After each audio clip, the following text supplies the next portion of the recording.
Hello, and welcome to Message in the Middle with Marianne. We all know that life is hard, right? It's messy, it's unpredictable, but it can be wonderful all at the same time.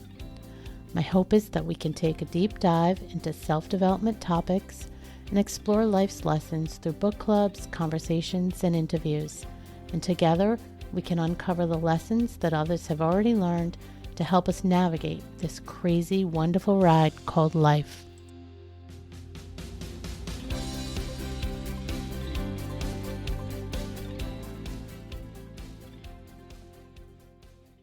Hello and welcome to Message in the Middle with Marianne, and today I have Sadie Tichelaar with me. Sadie is a self-connection coach and shadow worker who is passionate about guiding people who want more from life and are ready to swap overwhelm and boredom for self-connection and fulfillment. As an antidote to the pressures of life that seem to keep so many of us undernourished and overwhelmed, Sadie believes in rest and play as a way to reclaim joy, peace, and creativity, and encourages her community to bring a dash of mischievous curiosity to challenging the status quo. I love that. Thank you for joining me. Thank you for having me. I'm always delighted to kind of talk about this stuff. So any opportunity is very welcome.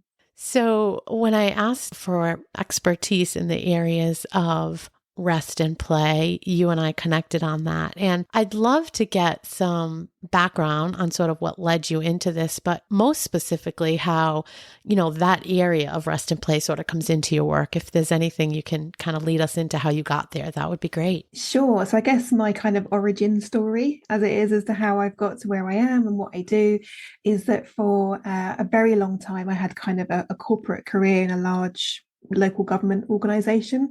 So very structured, very directed, very strategic, and working to things that were based on logic and someone else's timeframes. So completely out of my control. I was just a cog in a very big machine.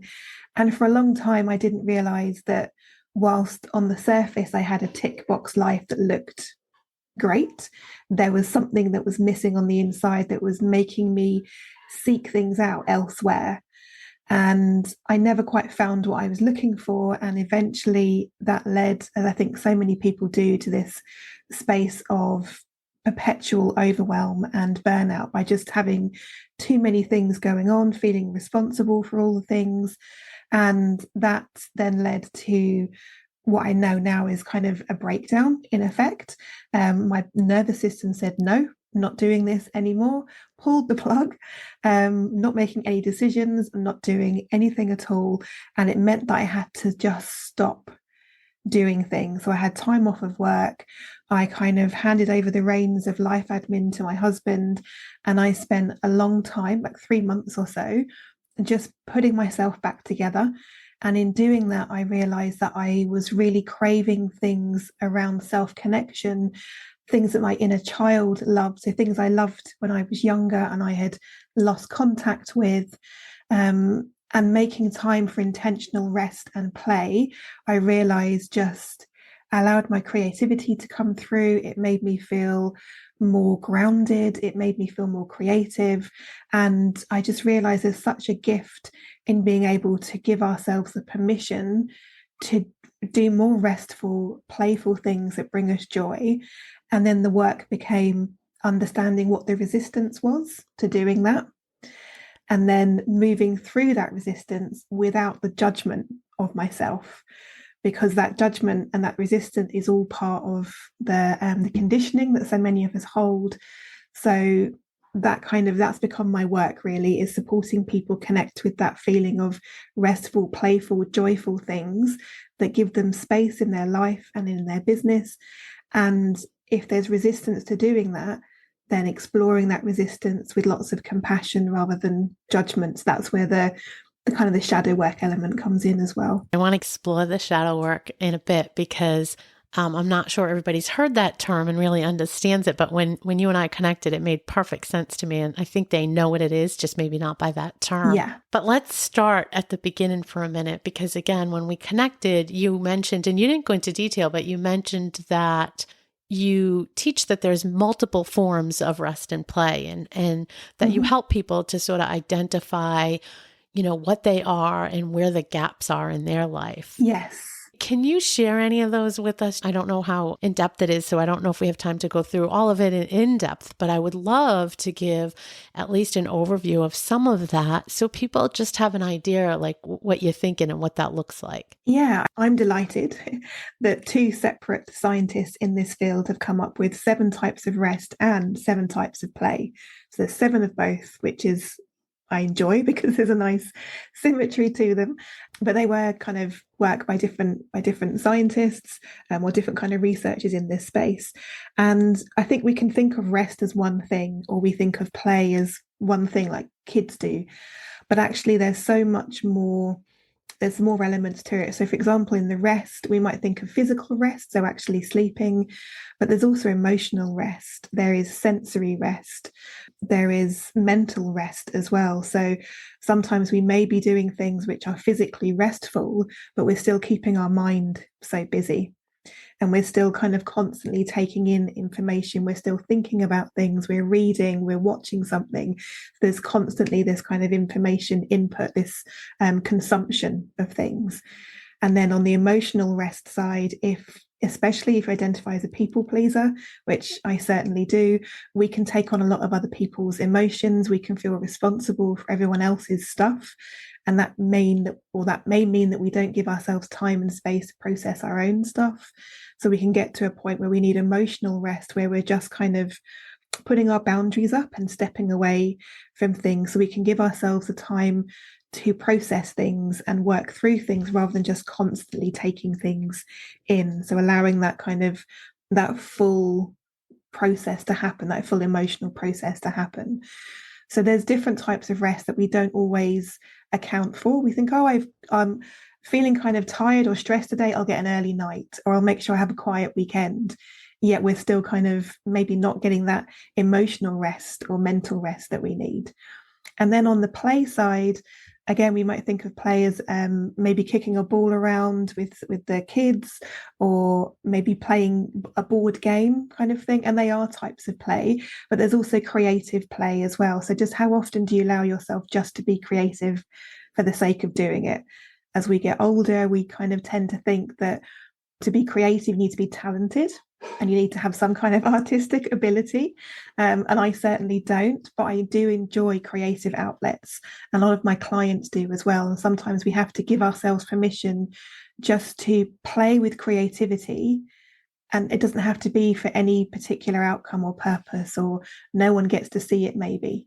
So finding ways that you can do the things, and it tends to be the things that we loved as children or when we were younger adults that we've maybe stepped away from.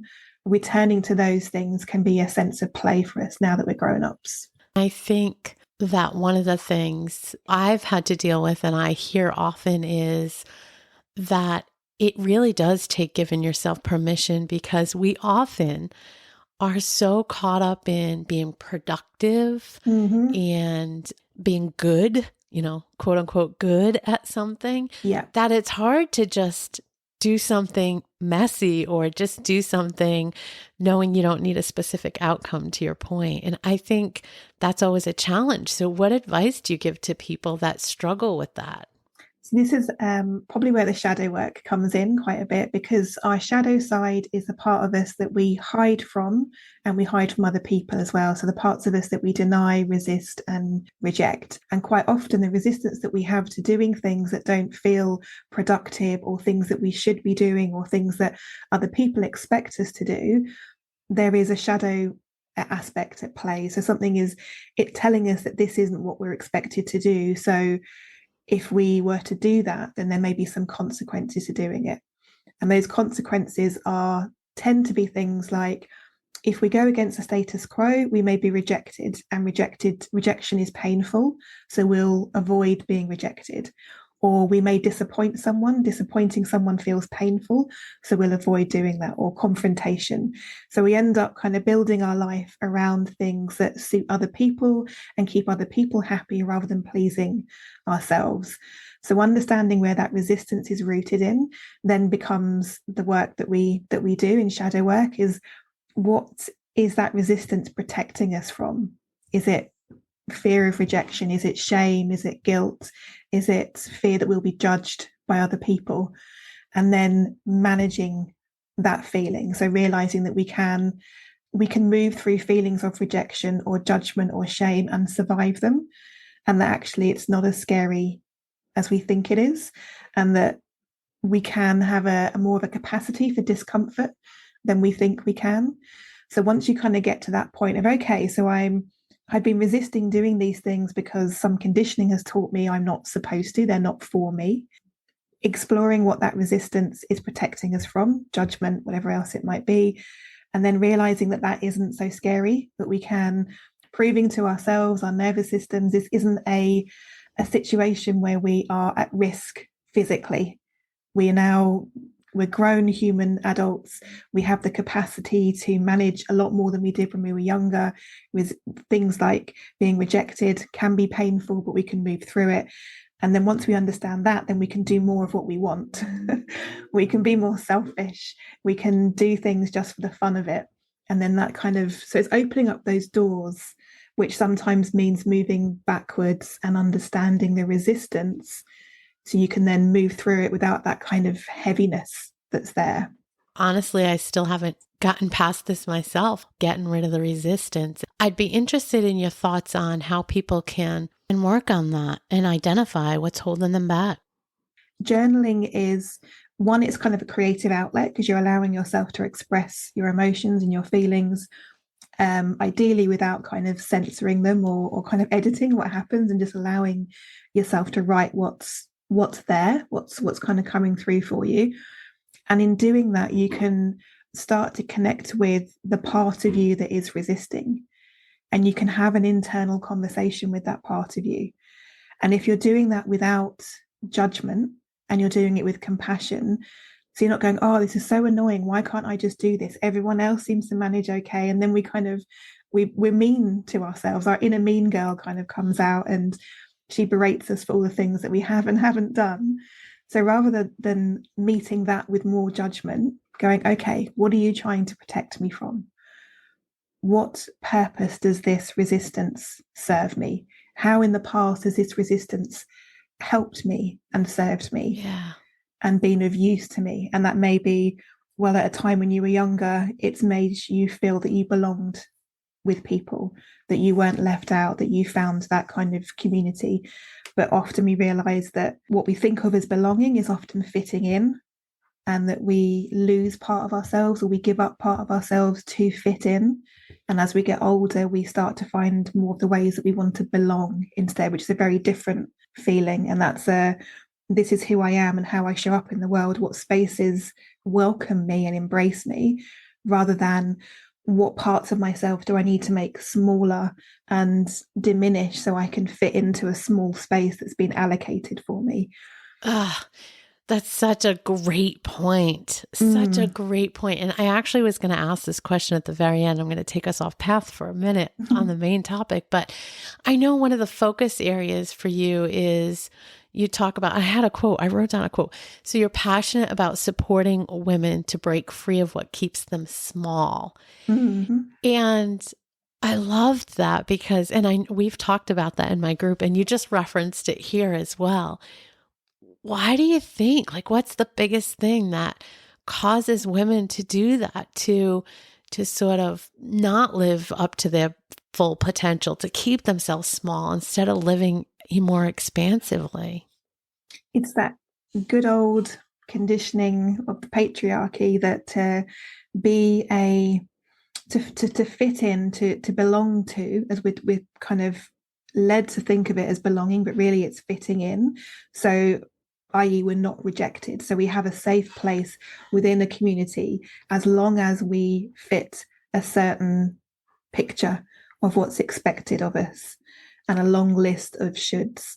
So I very much identify as that kind of good girl persona, perfectionism, the people pleasing, putting everyone else's needs before my own, all those things, not causing confrontation, because to do so is then you're fitting in with that expectation. You're not causing confrontation. You're not causing conflict. So we learn to, as we're children, to be good girls, to share our things, be nice. Yeah. Like being nice is more of a virtue than standing our ground and declaring what we want and what we need. So our wants and our needs get put second and they get diminished. And we end up filling our time and our space and our thinking with, what does this person expect me to do? What are they expecting from me? And we then kind of preempt what people are going to want from us, and we're giving it to them before they've even asked for it. So we become, I think it's in the book Burnout, I can't think of their names, two sisters, wonderful authors. In the book, they talk about how that there's some people that are human beings and there's some people that are human givers. And human givers are the ones that are always kind of filling the needs of others. And when we're doing that, we're putting our own wants and needs further back down the queue. So we don't think of them. But they're still there and they're still crying for our attention. There's parts of us that have needs and wants that aren't being met. So by coming back to those needs and those wants, we have to fight through that resistance of conditioning, because we're going against how we've been raised, what we've been taught to believe is how we should act, the cultural norms that exist. All these things they're keeping us small, they're keeping us to a certain ideal, and fighting against that disrupts the status quo. And that's when you fear judgment and that kind of thing. So it is uncomfortable work, and there's a lot to kind of wade through. So I can understand how some people might think, I don't want to do that. It's really uncomfortable, but doing that then has a cost, and that cost is meeting your needs and your wants. Yeah. And circling back to the rest and play, it really is the same conversation. It's the conditioning for those. Some people are with ease at finding that for themselves, but most struggle to prioritize it, to have enough focus on it so that it becomes something that they build into their schedule, into their, time commitments, instead of putting it as something, well, if there's a little bit of time, then I'll do something for myself, or I'll do something fun. And I think many of us, that's what happens. It falls off. We don't make time. No, and we don't do it as a proactive, preemptive thing. It's kind of, am I tired enough? Have I worked hard enough that I can have some time off? Yeah. Do I deserve this weekend where I'm not going to look at my laptop, or I'm going to leave my emails alone? Am I now allowed, because I've worked so hard, to go and do something that's just for me, without perhaps the family commitments that I usually have kind of coming in and making me feel guilty? And that's the other thing as well. Even if we do make time for ourselves, half the time we're probably feeling guilty. Yeah.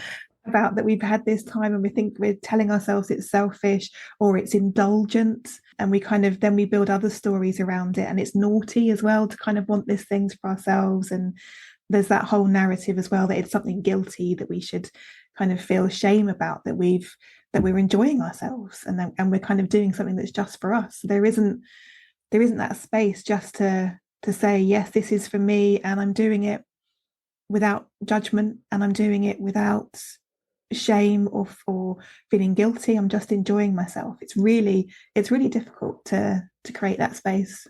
Yeah, I was just sitting here thinking there's just so much really against ourselves and our, the inner dialogue that you have to get through to really create that space and that capability for yourself. And I'm not even sure I grasped how much until I started talking with people. There's a lot that prevents us from naturally falling into that position of being able to accept that.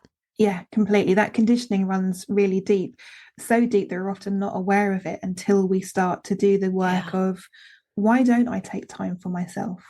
Why don't I think I'm worth this? And then that's where that self-connection work comes in for me, to build that connection and create self-approval for doing things. So we're not seeking external approval, but we can generate it for ourselves. And I love the questions that you asked as examples, because I think that ties into how you say to use curiosity. So I think people hear that a lot and then they don't quite understand what that means. But I think the questions that you posed, it's very easy to sort of understand then, to put the judgment to the side and ask the kinds of questions that a curious kid would ask or a curious somebody else would ask, right? And they don't mean anything by them. They're truly just looking for what's the next answer. And I think that's really a key component of this. It is, yeah. Parking judgment is really hard. And because it's just there so naturally. And quite often, if that judgment keeps coming in, if I'm doing my own shadow work, I find the work then becomes that rather than trying to move past the judgment is to speak to the judgment and have a conversation with that part. And it becomes kind of very, very fractal, that if we're trying to explore something about ourselves, but there is resistance there, then the conversation, the work becomes with that, whatever's causing the resistance, because that is part of us. And if we're trying to push past it, if we're trying to diminish or deny or ignore that part of us, then we're just going to create kind of more resistance and more friction within ourselves. So it's taking a step back and going, okay, so why am I feeling judgment about the idea of exploring the feelings of resistance around why I want more rest and play? So it kind of is just taking it a step back each time until we can respond with kindness and acceptance of ourselves and not that judgment. And it isn't easy, but it's work that the more that you do it, the more natural it becomes, and you notice it's catching the spirals of judgment and going, hang on, okay, I'm judging myself here. How do I bring myself back from that edge? And then how do I meet that judgment with grace and compassion rather than kind of that spiral? Yeah. That whole topic of your inner dialogue and the voices and the stories, and it comes up in lots of different areas. And until I can be convinced otherwise, I'm somebody that believes that it'll always be there. Yeah. But I think we can diminish it and learn to recognize it is key. When you can learn to recognize it, like you said, because then you can sort of talk yourself off the ledge, or you can stop it, right? You can actually call it out and say, I know what you're doing, or I know what this is, and I'm all set, right? But you have to notice it. And I think noticing it is what is the biggest key for me, because then you can take a pause and do whatever it is you want to do in reaction, but at least you've recognized what's going on. Yeah, exactly that. It's disrupting the pattern that we have that follows certain scenarios or around certain people, or when we feel in a certain state, that we slip into kind of typical patterns for us and behaviors, and noticing, oh, hang on, I'm doing that thing again that I do when someone doesn't respond to my email straight away. I'm assuming that it's my fault, or I've said it in the wrong way, or whatever it might be, and just noticing, oh, hang on a minute, I'm judging myself here. What is it that I may be needing? Have I had enough breaks today? Do I need to step away from the computer for a while? Do I need to go out and just sit in the sun for a moment and kind of ground myself again, and then get on with my day? Yeah. So just noticing and then disrupting that pattern, doing something else which nourishes that self-connection rather than that blame, judgment, icky, dark place that it's so easy to get into. And take yourself out of the story, right? Because often we're not in the center of the story or everyone's story. And that was a great example. And we've all done that. But really, what's going on? Like that you would be the center of focus. There's probably 27,000 things going on with that person that got the email that hasn't responded. It has nothing to do with you. Yes. That's the reality. Yeah, completely. And the more work that you do on yourself for self-compassion, then the easier it becomes to turn that compassion outwards as well. And rather than judging other people, find compassion for them as well. So someone cuts you up in traffic, rather than thinking that they're just the most awful person in the world, you think maybe they're having a really bad day.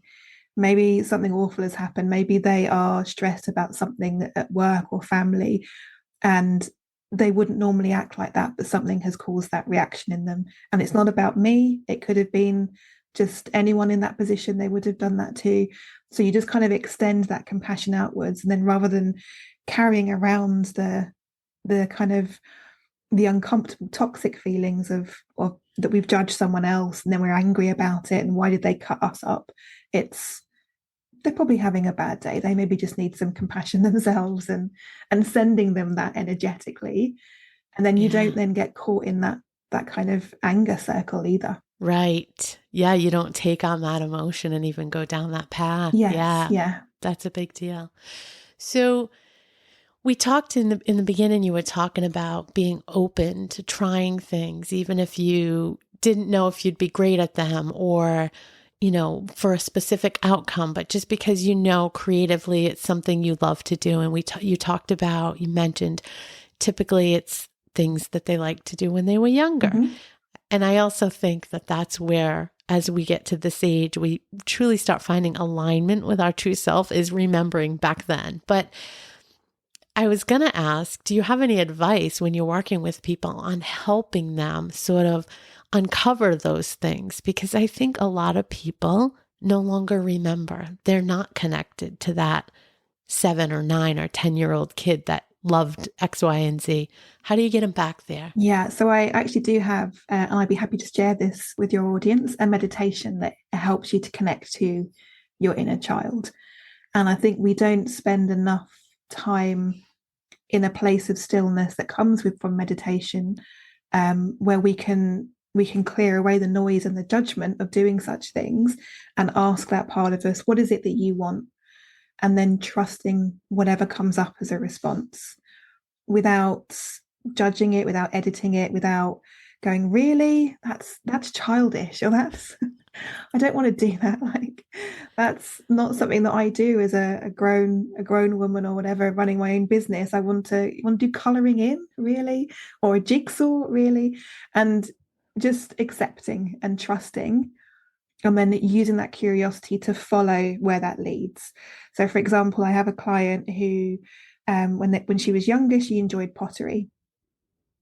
And she eventually was like, okay, I'll give in to this thing that keeps coming up around pottery. And she went and she tried some pottery classes local to her. In doing that, she found out they also offered a jewelry class. And she joined that jewelry class. And then that was something that she then enjoyed doing, which was kind of not quite the pottery originally that she thought was the thing that she wanted to do, but it opened up the door for something else to happen. It opened up the opportunity, the curiosity led somewhere else. And I think just trusting where that will lead you is a really powerful thing to start with. And to also allow it to be simple and easy and obvious. I think sometimes we look for kind of big epiphany moments of some complex idea that is kind of comes a lightning bolt. But it can be, if you keep thinking about writing creative stories, or if you keep thinking about painting, just try that, give it a go, see what happens. You might get led somewhere else by it, but trusting the thing that comes up for you has come from somewhere inside that is meaningful for you, and then seeing where that follows, I think is a very simple way to kind of start that connection and to be open to more playful things kind of being in your life. I like that advice, and I like the point about not assuming it has to be this big revolutionary thing. I think I run into that when we talk, the word find your purpose, or that phrase is out there, and everybody gets hung up on that because it almost feels like when you think you know what you want to do, or there's something calling to you, you're almost like, well, that can't be it, right? It's not big enough. I'm not solving world peace, or I don't know, whatever it is. Yeah. But it doesn't have to be. It doesn't have to be. No, sometimes the obvious thing is obvious to you as the individual, because that's where everything about you aligns so beautifully, that it's in such clear focus that we dismiss it because it feels too obvious and too easy. Yet for other people, that may be something they find challenging to do, or they would never think of, even dream of doing, because it feels too out of reach. But then we're like, really? That feels too easy and too obvious. So sometimes I think trusting that is, because we can spend all that time kind of wandering in the wilderness thinking, I have to find this one magical thing. A bit like The Alchemist, I guess, if you've ever read that, is like sometimes the answer is just, it's right there in front of us, if we kind of trust that we can just look down and find it. Yeah, because everybody has very unique gifts, and it could be something that's as simple as being the fantastic teacher you were born to be. And again, you think it's got to be bigger than this. I just can't be an elementary school teacher. Well, maybe that is what you were brought into this world to do, to be this fantastic Yeah. elementary school teacher. And I don't know where I pulled that example, but whatever it is, right? It doesn't have to be, Yeah. I don't know, something that we would normally call like really, I don't know, using air quotes, guys, like special or, really big. It just doesn't have to be. Yeah. And I think it's whatever we connect with and trusting that what we connect with is right for us. And that even if it doesn't make sense to other people, that it's right for us. Things that keep coming up for us are there for a reason. That's kind of that synchronicity is because that's maybe where your skills are, what you love doing, what you're good at. That's where your alignment is. So trusting in that can feel like it's too easy, Yeah. but yeah, allow it to be easy. So I'm hearing be curious, allow yourself to venture out, open the doors, be uncomfortable, which is a hard one for people, right? Be uncomfortable. And Mm-hmm. maybe it's baby steps. You take baby steps. It Yeah, gets it easier is. as you go. Yes, for sure.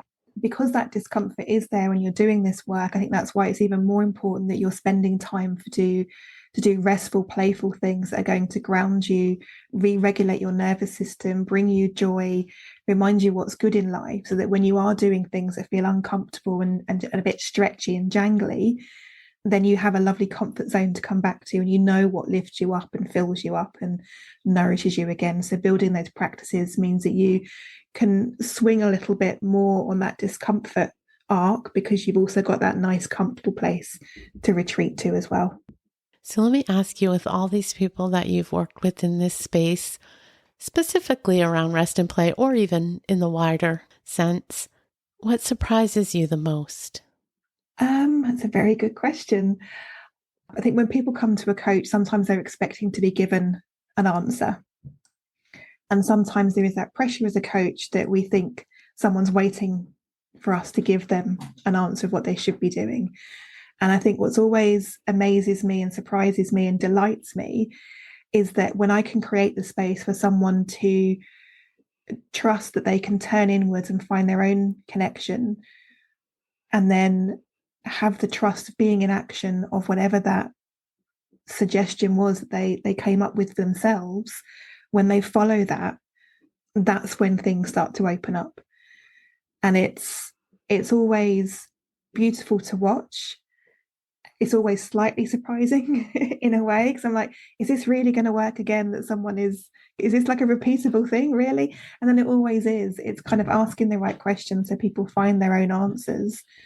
And when they find their own answers, that's when things feel really good and grounded and right.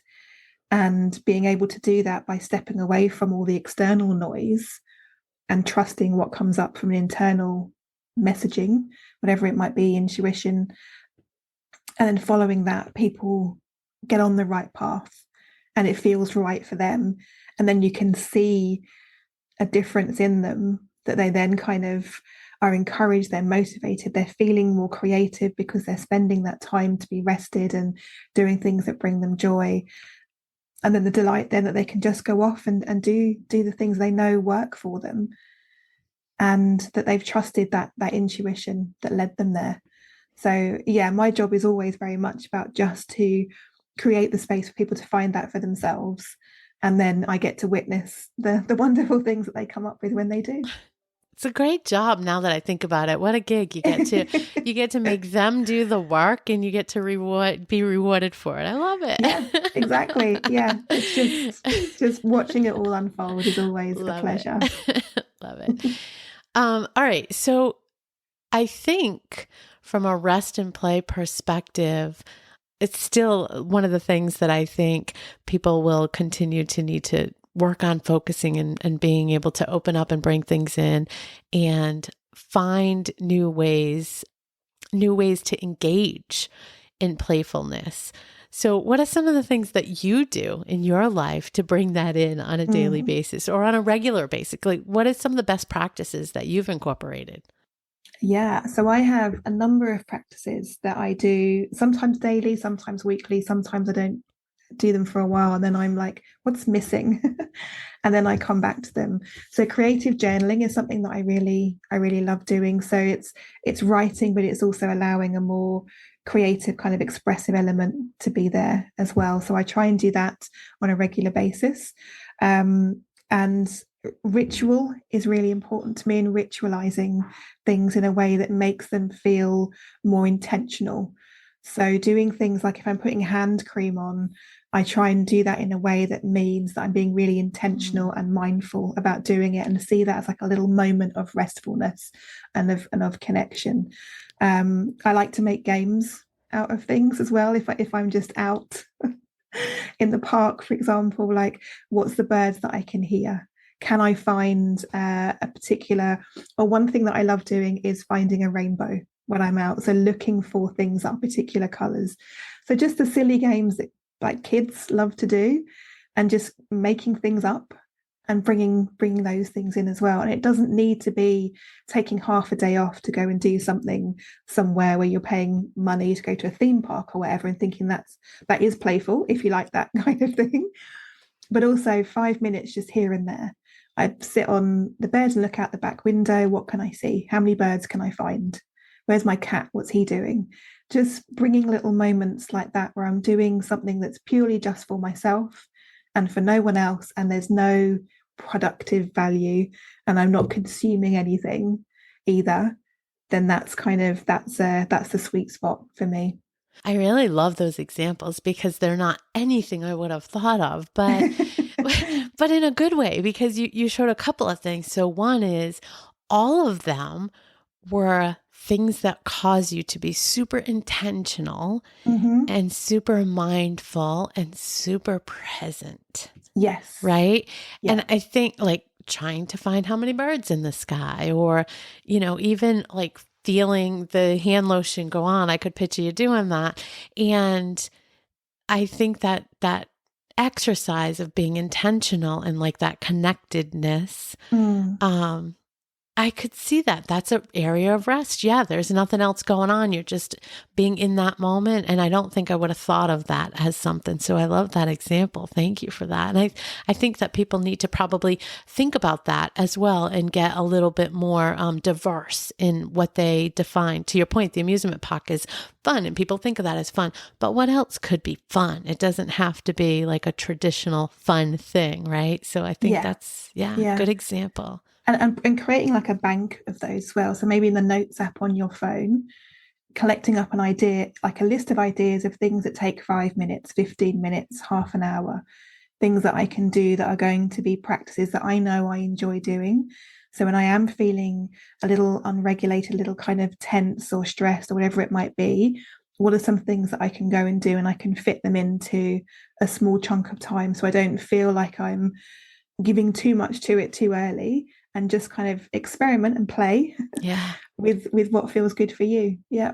And I like the tip about it not being things that where you're consuming a lot of information, right? Because I'm one of those, like I love to read or listen to a podcast or what, but those things are truly also demanding something of you because you have to pay attention a lot, right? Yes. Yeah. So yeah, that's a thought. Yeah. To at And least, if you're consuming, sorry, no, go ahead. If you're consuming, you can't be creating. Mm. And to create things, we need to be in a state that feels open and grounded. So we kind of consuming things is great. Podcast, books, fantastic. They have their place when we're using them with intention, but it's at the cost sometimes of space where we can be creative and think creatively as well. So it's the payoff. If you want to be inspired by ideas for things, then go and sit in the park and watch clouds. And those ideas will have that space to come through. Yeah. It's neat. It's a different way of looking at it that I wouldn't have thought of. Well, this has been fantastic. And I don't want to take your whole day, but I want to give you the last couple of words on anything we didn't cover that you think people should be thinking about when we talk about this topic. What last thoughts do you want to put out there? I think just to bring in something else that's really important to me, which is this idea of mischief, which is playfully challenging the status quo. So finding ways perhaps you can bring mischief into your life as well. And that may be like putting time in your calendar that says it's for a meeting, but actually it's so you can go and do something that you want to do for yourself. And just playing with ways that mean that you're pushing back against that conditioning and that those expectations from other people, and doing something that's just for yourself, and using that as a kind of a rebellion against this status quo of we have to be productive, we have to be consumers, is how can I find ways to kind of weave a little mischief in so I can challenge that status quo and then do something for myself at the same time and not feel guilty about it. Yeah, and build that practice, because it's not going to be comfortable Yes. at first. No, and just trust that you can do it. You can hold the emotions that come up when you do it. You can hold anyone else's responses to it as well if you're just starting small, and then notice how you feel about it. Notice what feels different, what shifts for you when you do that, and just see if you can kind of expand that out in a way that feels safe for you to do so. That's not too kind of jangly for your system, but just kind of little what ifs. What if I just push this boundary a little bit? What happens? Yeah, there's that curiosity again. Yes. What Yeah. if, right? I love it. Yes. Thank you so much for coming here today and talking with me.